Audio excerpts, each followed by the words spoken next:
नमस्कार, मी प्रियांका पाटील। आपण पाहत आहात राष्ट्रीय लोकराज्य न्यूज, निर्भीड बातम्यांचे व्यासपीठ। आज आपण दिवसभरामध्ये घडणाऱ्या घडामोडींवर नजर टाकूया।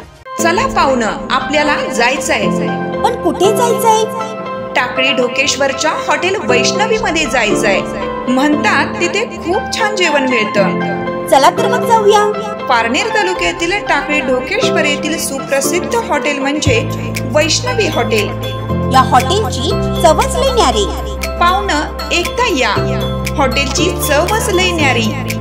अस्सल मांसाहारी प्रेमींच्या जिभेचे चोचले आता पूर्ण होणार, ते फक्त हॉटेल वैष्णवी मध्ये। या ठिकाणी सर्व प्रकारच्या पार्टीच्या ऑर्डर स्वीकारल्या जातील। प्रोप्रायटर संतोष रंगनाथ ठाणगे। संपर्कासाठी मोबाईल नंबर 8830578505। या हॉटेलचा पत्ता नगर कल्याण हायवे, पारनेर चौक, टाकळी ढोकेश्वर, तालुका पारनेर, जिल्हा अहमदनगर। दिनांक 30 जुलै 2024 रोजी पुणे शहरातील गोकुळनगर येथे चंद्रपूर शहरातील एक मुलगी तिच्या पतीसह भाडेतत्वावर वास्तव्यास असून त्यांच्याकडे घरकाम करणारी अशिक्षित महिला यांना विश्वासात घेऊन गरज दाखवून त्यांच्या कागदपत्राच्या आधारे 2 सिम कार्ड घेण्यात आले असून 2 बँक अकाउंट घरकाम करणाऱ्या महिलांच्या व तिच्या मुलीच्या नावे ओपन करण्यात आले होते। हा प्रकार एका अज्ञात मुलीने भिशी व ऑनलाईन लोन गट चालवण्यासाठी व त्यामध्ये अनेक लोकांचे ट्रान्झॅक्शन करून त्याचा गैरवापर करण्याच्या उद्देशाने काढल्याची प्राथमिक माहिती समोर आली आहे। या घटनेची माहिती आज दिनांक 1 ऑगस्ट 2024 रोजी सकाळी 10 वाजता 112 या क्रमांकावर कॉल करून दिली।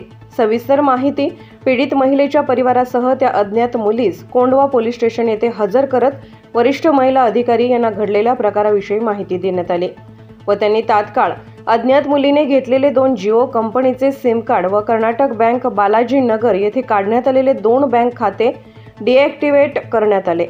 ही घटना वेळीच निदर्शनास आल्याने पुढील अनेक गैरप्रकारापासून घरकाम करणाऱ्या महिलेने व त्याच्या परिवाराने सुटकेचा श्वास घेतला व नागरिकांनी अशा घटनांपासून सावध राहण्यास सांगितले। सर्व घटनाक्रमाचा पाठपुरावा राष्ट्रीय लोकराज्य न्यूज पुणे शहर प्रतिनिधी विशाल अडगळे यांनी घेतल्याने पीडित परिवाराकडून पुणे शहर प्रतिनिधीचे व चॅनलचे आभार व्यक्त केले। पुणे शहर प्रतिनिधी विशाल अडागळे। ताज्या बातम्यांसाठी आणि अपडेट्ससाठी राष्ट्रीय लोकराज्य न्यूज चॅनलला सबस्क्राइब करा, तसेच लाईक आणि शेअर करा।